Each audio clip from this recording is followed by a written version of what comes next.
families. I'm Laura Vitale. On this episode of Laura in the Kitchen, I want to show you how to make fried Oreos. I know what you're thinking. I have lost my mind. But if you are familiar with the Jersey Shore, and I'm sure that they're everywhere else really, but they are a thing on the Jersey Shore, and to be honest, I've never had them before. It's not something that it's ever been appealing to me. It's not something that I've ever felt compelled to get. I'm a funnel cake person, so that's where I'm at, and French fries on the boardwalk. But my brother Sal is in town, and of course we go on the boardwalk, and he's got to try all of the Jersey Shore treats, and he was like, we've got to get fried Oreos because he loves Oreos. It like changed me, I think, forever.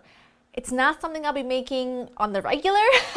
I'm aware of that, but they're really good, really easy, and I talked to the girl behind the counter that was making them, and she gave me all of her little tips and tricks to make really good fried Oreos because they were really incredible. So I'm going to show you how to make them today. It's really easy. The ingredient list, it's short and sweet, kind of just like me, and they're all ingredients you probably already have on hand. And so I'm making this for people like Sal that can't get to the Jersey Shore but love a good fried Oreo. Now you can make it at home, and this recipe is true and tried, tested by Sal, and he approves.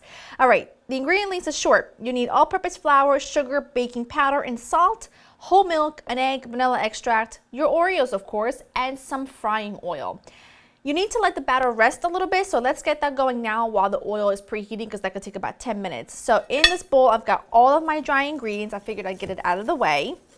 And to it, I need to add my egg. It's kind of like making funnel cake. You know, if you've made funnel cake before, it's the same thing, except you're gonna fry some Oreos in there instead of making funnel cake. And I'm telling you, it is life-changing. And then you're gonna add some milk. I've got a little more than I need here, but I'm gonna add a little bit at a time. You don't want your batter to be really runny, but you also don't want it to be too thick. So just add the milk and then make sure it's lump-free.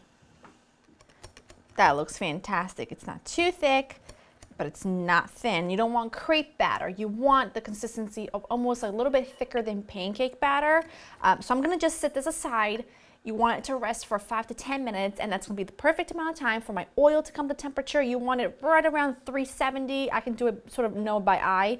When I stick my one spoon in there, I know what I'm working with. But if you have a thermometer that you want to add to the pot just to make sure you're at the right temperature, go ahead and do that, because if it's too low a temperature, it's going to get really soggy and oily. If it's too hot, the inside will be still raw. The batter will still be raw. So keep an eye on that. Let this rest. I'm going to enjoy my café, and then we'll fry them up.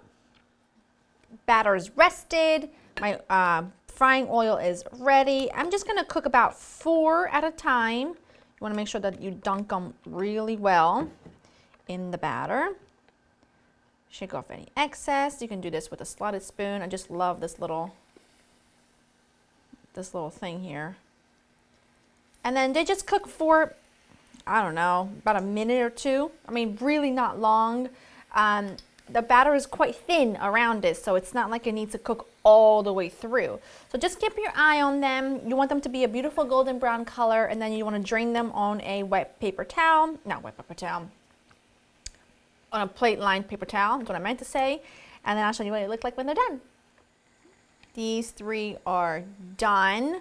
I'm only making a few right now because this makes a lot of fried Oreos, and we're having people over in a bit. So I'm gonna save the rest of the batter, which is great for you to keep in mind. You can save that batter for up, 24 hours. So say you wanna make a few tonight, and then you wanna make some more tomorrow. Save the batter, save the oil, just skim off all the little pieces of dough, of batter that just kind of break off, and then just make them fresh. And then you've got to cover them with powdered sugar, and then you just go to town. I'm gonna go for this one right here. They're really hot, so